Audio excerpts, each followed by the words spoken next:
చరిత్ర పుటలను తవ్వితే ఎన్నో గాథలు కనిపిస్తాయి. అందులోని విస్మరణకు గురైన కథలు కొన్నైతే కాలగర్భంలో కలిసిపోయిన వీరగాథలు మరికొన్ని.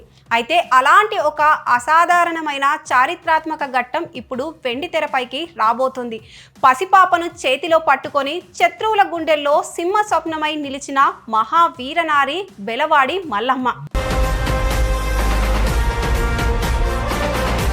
ఆమె అజేయ సాహసం, ఆత్మగౌరవ పోరాటం త్వరలోనే ప్రేక్షకులను అలరించనుంది.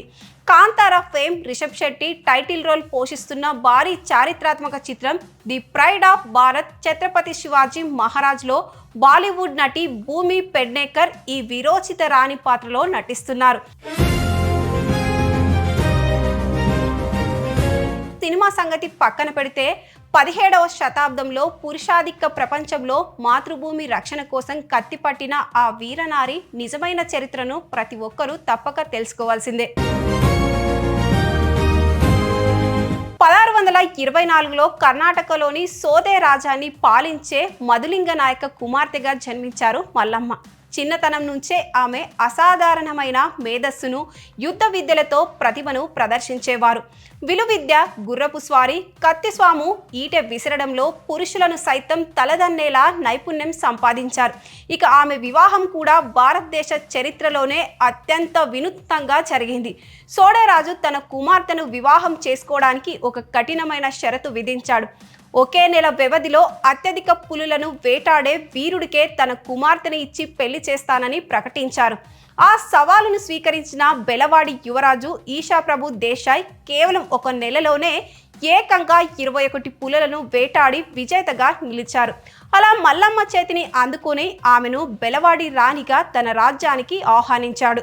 బెలవాడి రాణిగా బాధ్యతలు స్వీకరించిన తర్వాత మల్లమ్మ కేవలం అంతఃపురానికే పరిమితం కాలేదు.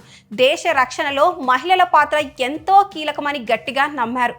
అలనాటి కాలంలోనే మహిళా శక్తికి ప్రాధాన్యమిస్తూ 5000 మంది వీర మహిళలను ఎంపిక చేసి ఒక ప్రత్యేక సైనిక దళాన్ని నిర్మించారు. వారికి కత్తిస్వాము, గుర్రపు స్వారీ, విలువిద్య మరియు వ్యూహాత్మక యుద్ధ విద్యలతో స్వయంగా శిక్షణ ఇచ్చి అజేయమైన దళంగా తీర్చిదిద్దారు. ప్రపంచంలోనే మొట్టమొదటి ఆల్ ఉమెన్ మిలిటరీ రెజిమెంట్గా ఇది చరిత్ర పూటల్లోకెక్కింది. రాణిగా రాజ్యాన్ని పరిపాలిస్తూనే తన మహిళా సైన్యంతో కలిసి మాతృభూమి రక్షణకు ఎల్లప్పుడూ సిద్ధంగా ఉండేవారు. అయితే మల్లమ్మ జీవితంలో అసలైన వీరోచిత ఘట్టం మరాఠా సైన్యంతో జరిగిన ఘర్షణతో మొదలైంది. ఛత్రపతి శివాజీ మహారాజ్ సైన్యం బెలవాడి సమీపంలోని యాదవడ్ వద్ద విడిది చేసిన సమయంలో అక్కడ స్థానిక రైతుల ఆవులను మరాఠా సైనికులు బంధించారన్న సమాచారం మల్లమ్మకు చేరింది. ఆవుల రక్షణ కోసం తన 5000 మంది మహిళా సైన్యంతో జై వీరభద్ర అంటూ సింహంలా శత్రు శిబిరంపై విరుచుకుపడి ఆవులను విడిపించారు. ఈ ఊహించని దాడిలో ఆగ్రహించిన మరాఠా బలగాలు బెలవాడిపై పెద్ద ఎత్తున దాడికి దిగాయి. ఈ భీకర యుద్ధంలో మల్లమ్మ భర్త ఈశాప్రభు వీరమరణం పొందారు. భర్త శవం ఎదురుగా ఉన్న గుండెల్లో దుఃఖాన్ని దిగమింగిన మల్లమ్మ తలవంచలేదు. తన 4 నెలల పసిపాపను వీపున కట్టుకొని ఖడ్గం చేతబూని ఏకంగా 27 రోజుల పాటు మరాఠా బలగాలను ముప్పతిప్పలు పెట్టి వీరోచితంగా పోరాడారు. సుదీర్ఘ యుద్ధం తర్వాత బందీగా చిక్కిన మల్లమ్మను ఛత్రపతి శివాజీ మహారాజ్ ముందు ప్రవేశపెట్టారు. ఒక పసిపాప తల్లిగా, వీరనారిగా రణరంగంలో ఆమె చూపించిన అసామాన్య ధైర్య సాహసాలను, పరాక్రమాన్ని చూసి శివాజీ మహారాజ్ ముగ్ధులయ్యారు. ఆమెను తన సొంత సోదరిలా, దుర్గా భవాని రూపంగా భావించి గౌరవించారు. తన సైనికులు చేసిన తప్పుకు స్వయంగా క్షమాపణలు కోరి అత్యంత గౌరవంతో బెలవాడి రాజ్యాన్ని ఆమెకే తిరిగి అప్పగించేశారు. 1678లో కన్నుమూసిన బెలవాడి మల్లమ్మ వీరగాథ నేటికి ప్రతి భారతీయుడికి స్ఫూర్తిదాయకం.